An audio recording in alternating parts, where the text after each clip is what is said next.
There is a palace in Caracas that the Venezuelan people are not allowed to set foot in. It stands in the heart of the city, just a few blocks from the historic center, surrounded by white walls and black iron gates that guard more than just a building. They guard secrets. They guard decisions that destroy the country.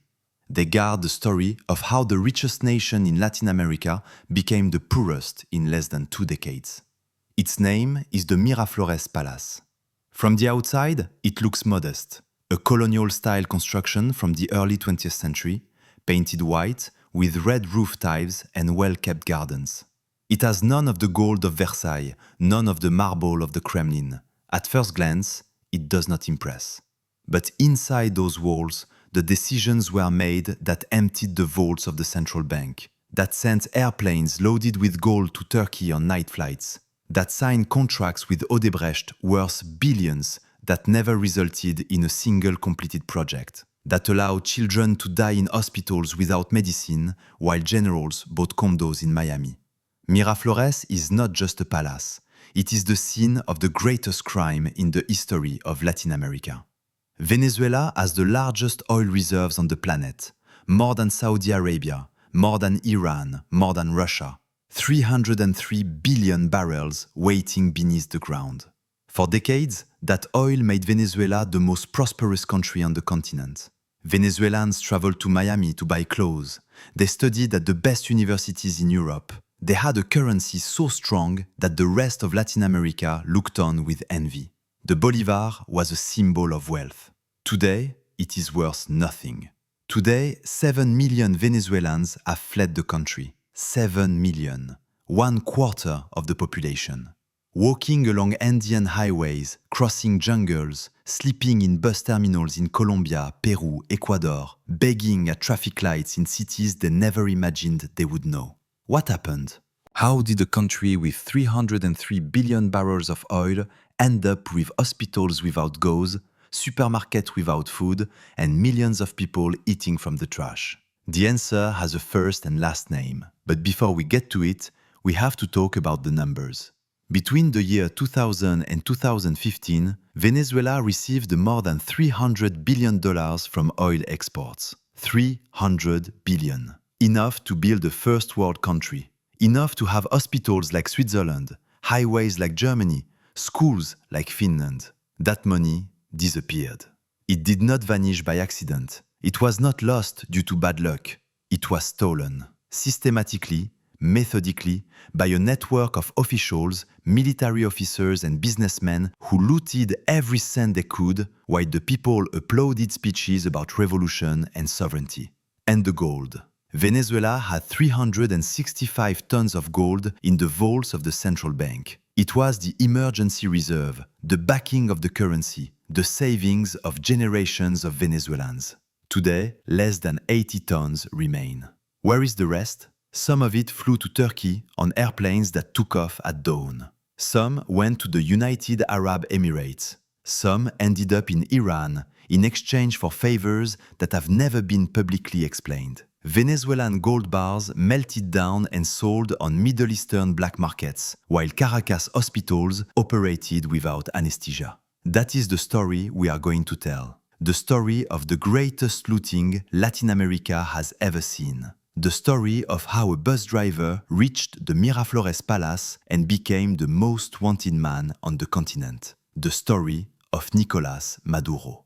Before continuing, I need to ask you something. This video is the result of months spent investigating US court documents, DEA reports, testimonies from former officials who managed to flee, and leaked files that governments would rather no one ever saw. What you are about to hear is not propaganda from any side. It is not the opposition's discourse, nor the regime's lie. These are facts, figures, names, money routes, documented by prosecutors from 5 different countries. If you find this content valuable, subscribe to the channel and activate the notification bell. The algorithm decides who sees these videos based on interaction in the first few minutes. One click from you can make this story reach millions of Venezuelans who deserve to know what happened to their country. Now, let's go back to 1962, to a poor neighborhood in Caracas, to the birth of the man who would destroy Venezuela. Nicolás Maduro Moros was born on November 23, 1962, in the El Valle neighborhood, a working-class area in southwestern Caracas. His father was named Nicolás Maduro Garcia. He was a laborer.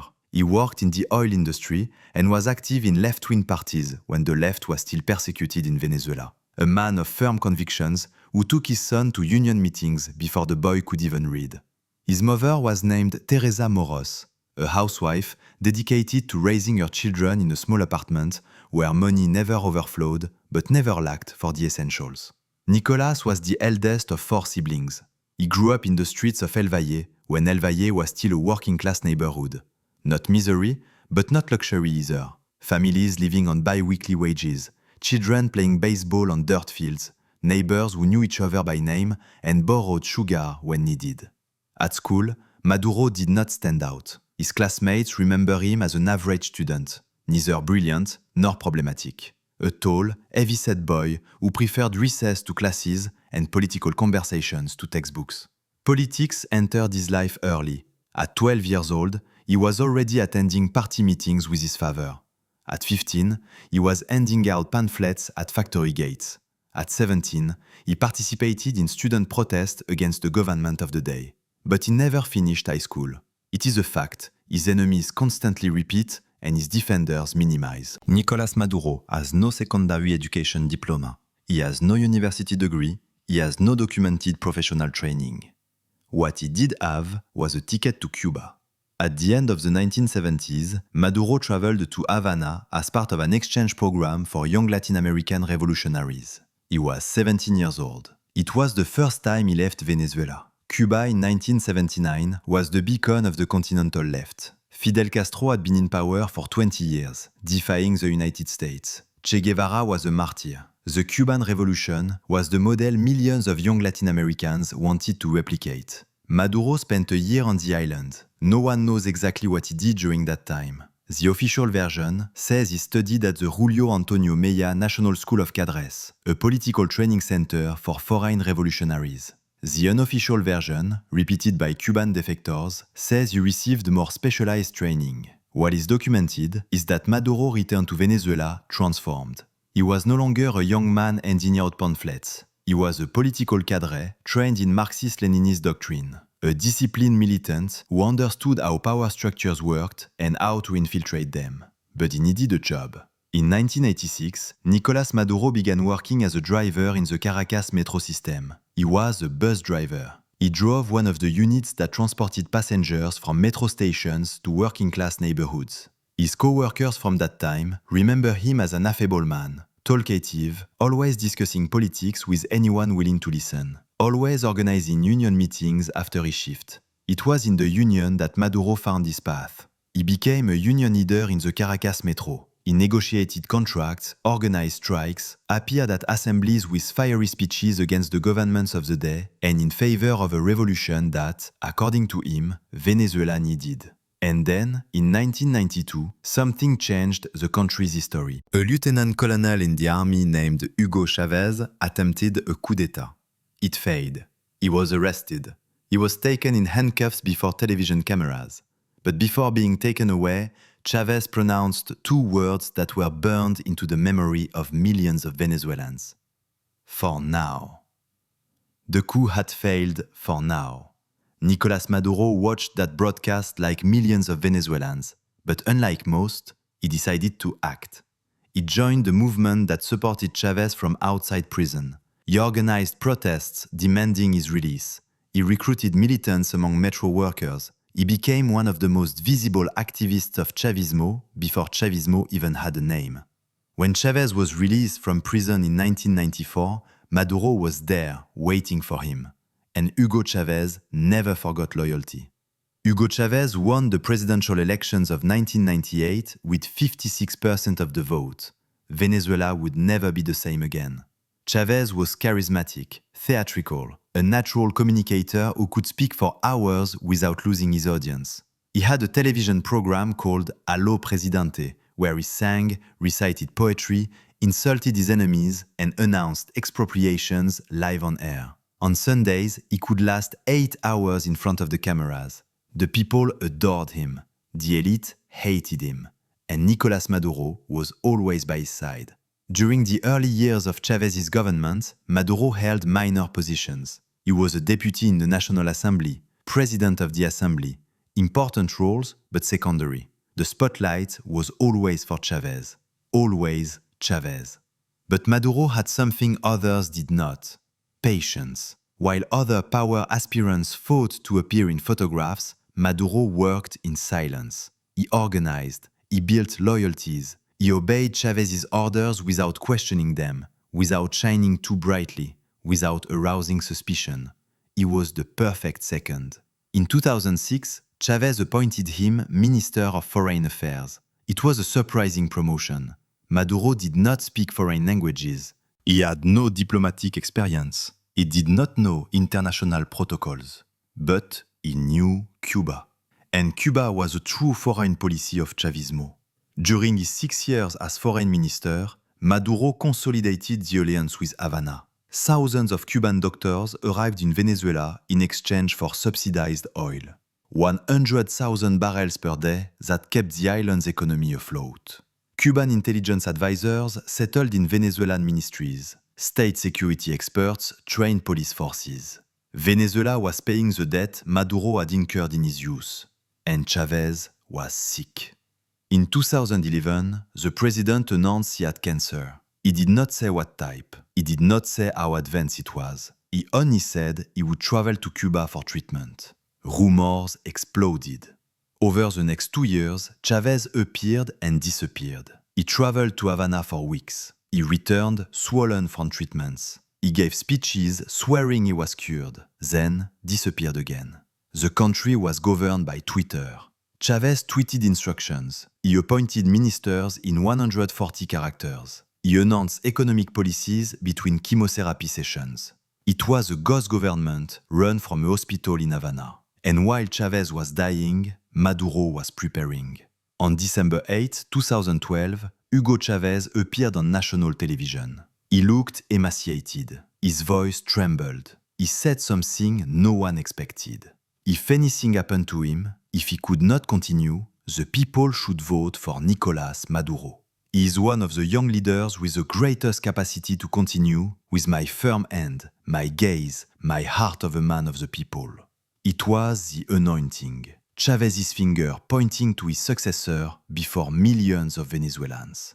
3 months later, on March 5, 2013, Hugo Chávez died. He was 58 years old. He had governed Venezuela for 14 years. He had transformed the country in ways still being measured. And he left power in the hands of a former bus driver who never finished high school. Elections were called for April 14. Maduro faced Enrique Capriles, a young and charismatic governor who promised change without destroying Chávez's social legacy. The campaign lasted 1 month. Maduro won with 50.6% of the vote, a difference of barely 200,000 votes over Capriles, the narrowest margin in Venezuelan electoral history. Capriles denounced fraud. He demanded a recount. He presented evidence of irregularities at hundreds of polling stations. The government refused. Maduro was proclaimed president and inherited a country that was already bankrupt. What few people knew at that moment was that Chávez had not only left a throne, he had left a time bomb. PDVSA was looted. The debt with China exceeded $60 billion. Real inflation was double the official figure. International reserves were evaporating. The price of oil was $100 per barrel in 2013. 2 years later, it would fall to $30.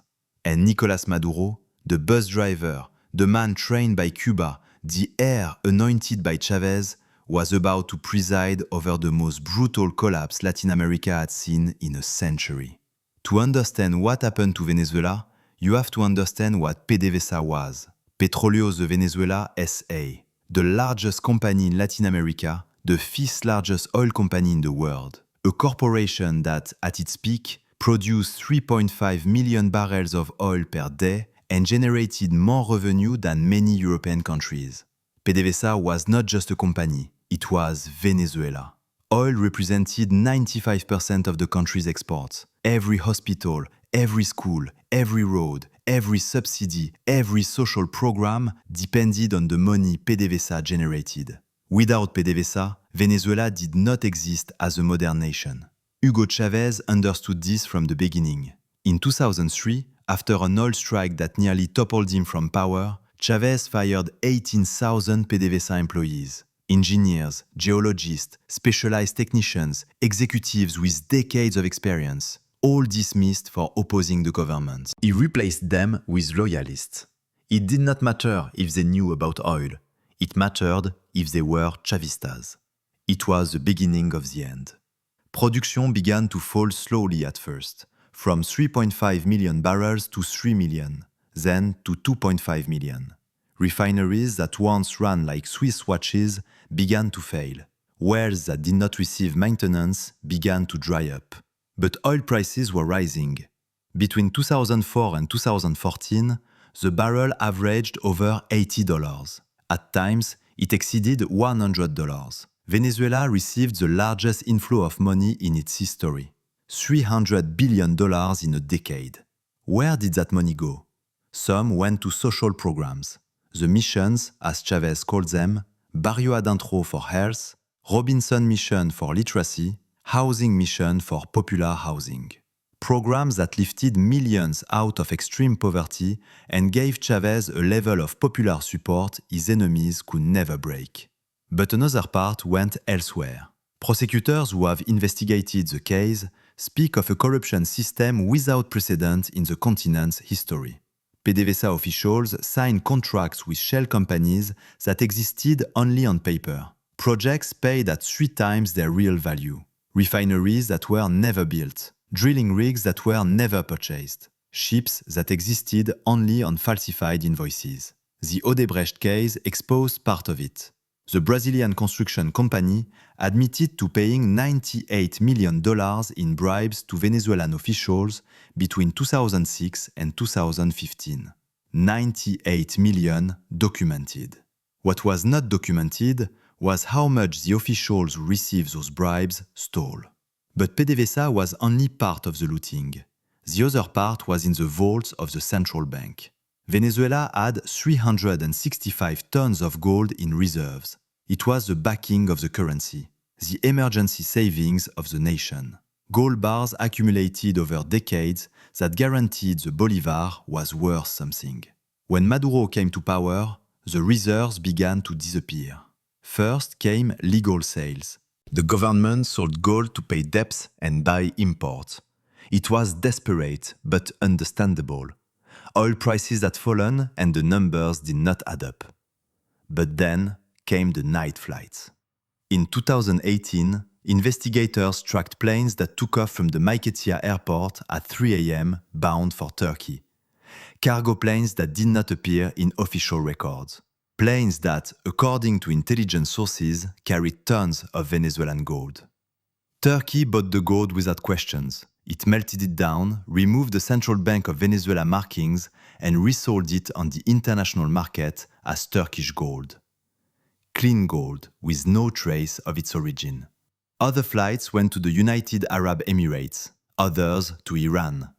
Countries that do not cooperate with international investigations.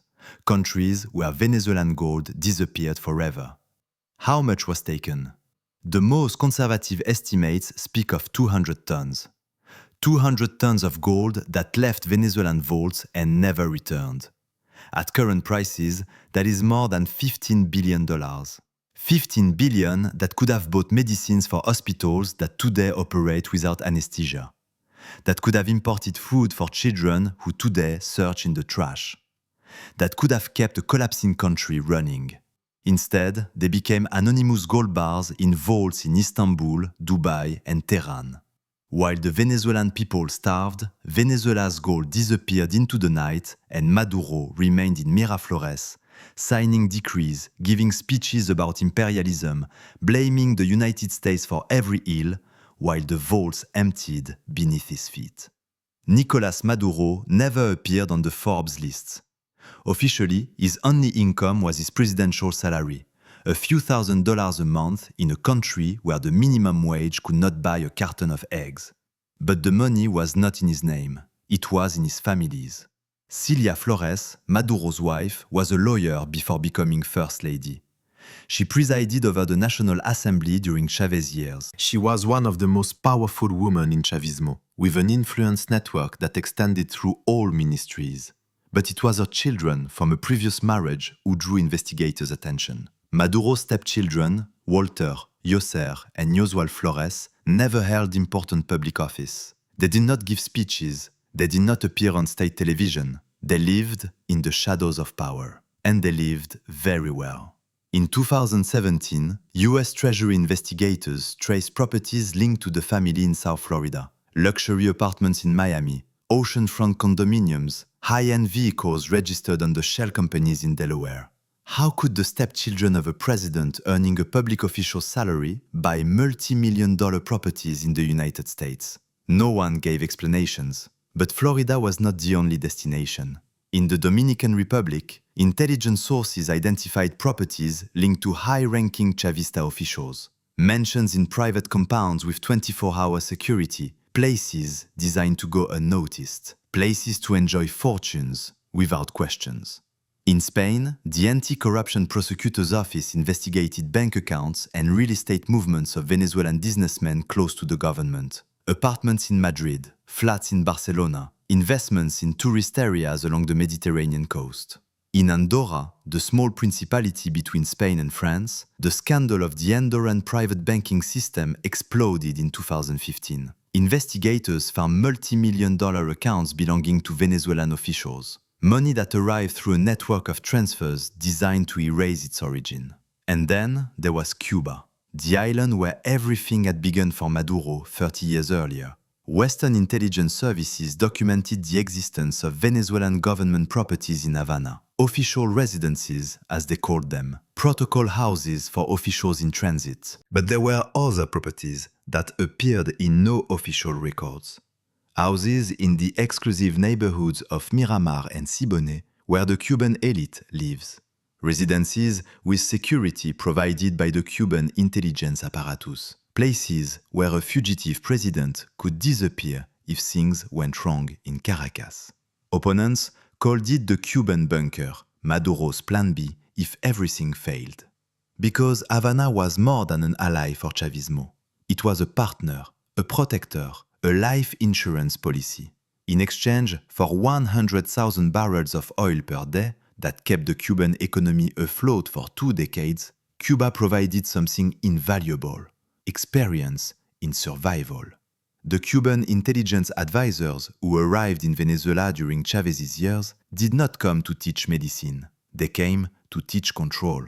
How to monitor the population, how to infiltrate opposition groups, how to identify threats before they became problems, how to hold on to power when everyone wants to take it from you. Maduro learned well. The security apparatus that protected him was a replica of the Cuban model. Multiple intelligence agencies spying on each other. Informant networks in every neighborhood. Total control of telecommunications. The ability to listen to any conversation, read any message, track any movement. And while he built this control apparatus, Maduro also built his emergency exit. Because the money kept moving. Private planes flying from Caracas to Caribbean islands with flexible banking laws. Suitcases crossing borders on diplomatic flights immune to inspection. Shell companies in Panama, in the British Virgin Islands, receiving millions in transfers with no explainable origin. A US Department of Justice investigator summarized it this way. Tracking Venezuela's money is like trying to follow a river that splits into 1,000 streams. When you think you found one, 10 more appear. But while the money flowed outward, something happened inside Venezuela that the world could not ignore. The country was emptying.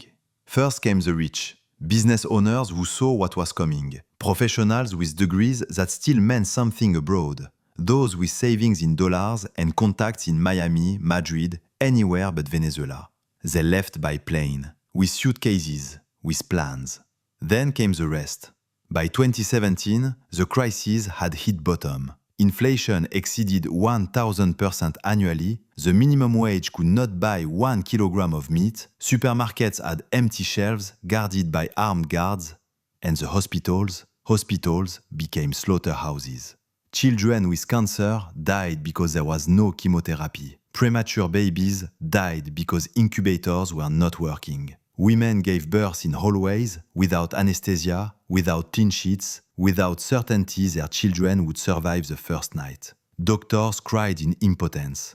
There are no gauze, no gloves, no basic medicines that any pharmacy in the world stocks. And patients died.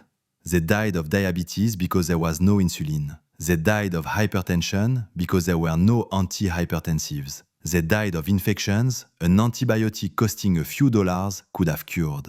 They died of Venezuela. Then the people began to walk. There was no money for planes, barely enough for a bus ticket to the border. Many did not even have that.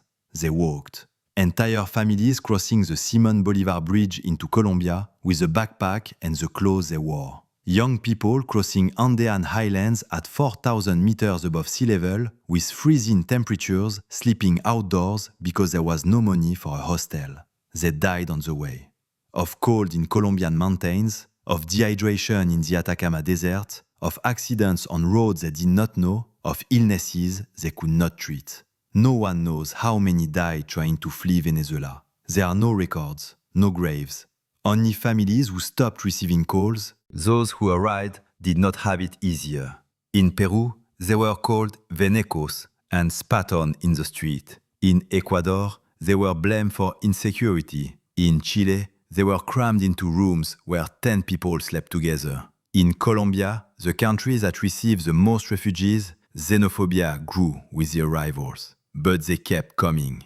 By 2023, more than 7 million Venezuelans had left the country. 7 million. 1/4 of the population.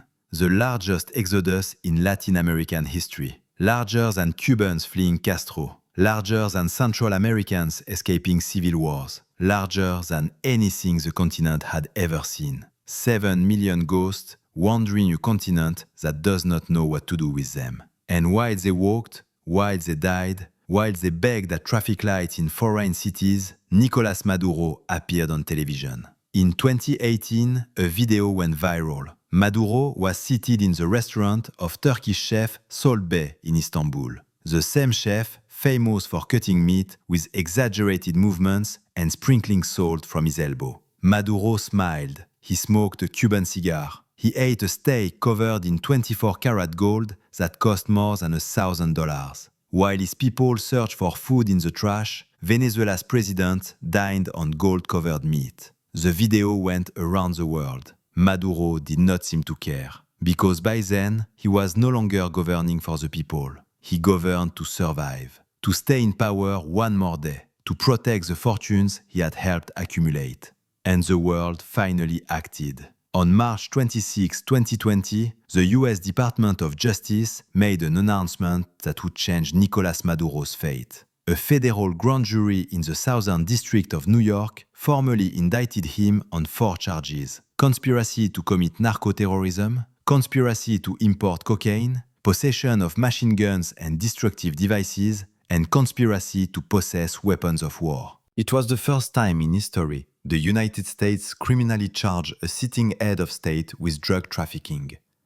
They put a price on his head: $15 million for information leading to his arrest. The accusation was devastating. According to prosecutors, Maduro had led for decades a criminal organization known as the Cartel of the Suns. The name came from the golden stars on the uniforms of Venezuelan generals who allegedly ran the operation. The cartel, according to Washington, had turned Venezuela into a transit platform for cocaine produced by Colombia's FARC. Planes loaded with drugs took off from clandestine runways in Venezuelan territory towards Central America and the Caribbean. From there, the cocaine entered the United States. Maduro denied everything. He called the accusation a vulgar persecution orchestrated by the empire. But the reward kept rising. In January 2025, in the final days of the Biden administration, it increased to $25 million. In August 2025, with Trump back in the White House, it reached $50 million. 50 million. The largest reward ever offered for an active foreign leader. And Trump did not stop there. He designated the Cartel of the Suns as a foreign terrorist organization. He deployed the largest naval fleet the Caribbean had seen in decades. The aircraft carrier USS Gerald R. Ford, the largest in the world, anchored off the Venezuelan coast. Tankers were seized. Boats suspected of transporting drugs were attacked. Maritime routes were blocked. Maduro's days are numbered, Trump declared in December 2025. Maduro responded with bravado. He appeared on television surrounded by military officers. He promised resistance. He spoke of an imperialist invasion that Venezuela would defeat as it had defeated so many other threats. But in private, according to sources who managed to flee the regime, fear spread through Miraflores. Generals whispered, ministers calculated. How long would loyalty last when Marines were at the door? The answer came in the early hours of January 3, 2026. At 2 a.m., explosions shook Caracas. Neighbors near Fuerte Tuna, Venezuela's largest military complex, heard detonations that rattled windows. Low-flying aircraft, sirens, gunfire. Within hours, Trump posted the announcement on his social network. The United States has successfully carried out a large-scale attack against Venezuela. President Nicolás Maduro, along with his wife, has been captured and removed from the country. Delta Force, the US Army's most lethal counter-terrorism unit, executed the operation. FBI agents accompanied the raid to ensure the legal chain of custody. Maduro and Cilia Flores were transported to the assault ship USS Iwo Jima. From there, a helicopter took them toward New York. The man who had governed Venezuela for 11 years, the heir of Chavez, the president who survived sanctions, protests, coup attempts, and a $50 million bounty, was handcuffed in a military helicopter bound for a federal court in Manhattan. Attorney General Pam Bondi confirmed it that same morning. They will soon face the full weight of American justice on American soil before American courts. The charges of narco-terrorism carry a minimum sentence of 20 years and a maximum of life imprisonment. As Nicolás Maduro flew handcuffed toward New York, Caracas awoke in shock. Vice President Delcy Rodriguez appeared on television demanding proof of life. The defense minister called for armed resistance. State television, in a surreal act of denial, broadcast a report on music and art, while explosions still echoed in the memories of Caracas residents. But the Miraflores Palace was empty. The man who for 11 years had ruled from those halls, who had given endless speeches from that balcony, who had promised again and again that he would never surrender the Bolivarian revolution, was gone. They took him in the night like a common criminal, and Venezuela was left suspended in the air. What comes next? No one knows for certain. Maria Corina Machado, the opposition leader who won the Nobel Peace Prize weeks earlier, has spoken of an orderly transition, of free elections, of rebuilding a country that was systematically destroyed over 2 decades. But rebuilding Venezuela will not be easy, because the money is gone. The $300 billion from oil disappeared into Swiss accounts, into gold bars melted in Turkey, into frontman mansions scattered across the world. Gold reserves fell from 365 tons to less than 80. PDVSA, once the jewel of Latin America, now produces less than it did 50 years ago, and 7 million Venezuelans remain outside their country, waiting in foreign cities, working whatever jobs they can, dreaming of returning to a land many of their children no longer remember. Will they return? Will there be anything to return to? These are the questions Venezuela will have to answer in the coming years. Without Maduro, without Chavez, without the excuses of imperialism and blockade that serve for so long to justify the unjustifiable. The Miraflores Palace is still there.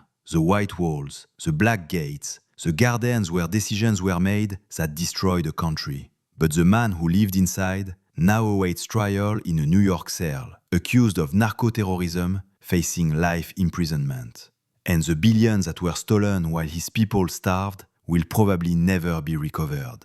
It is the end of an era, but it is not the end of the story. Because Venezuela still exists. It still has the largest oil reserves in the world beneath its feet. It still has millions of people who refused to surrender, who protested, who fled, who survived.